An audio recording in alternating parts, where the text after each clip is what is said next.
Alright, so this is the demo time. So let's take a quick look at the demo of our Maven project. In this demo, we are going to create a simple Java project that will print hello world on the screen.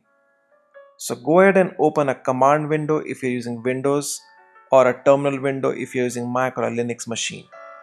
The Maven commands are actually common for all the three environments.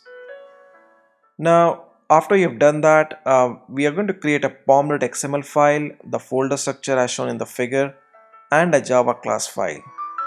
Now, Maven provides a notion of an archetype or archetype, however you want to pronounce it, to bootstrap the projects quickly. However, in this lecture, you will manually assemble the project.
So after you've added the pom.xml and created the project directory, let's create a Java file and name it as hello world.java.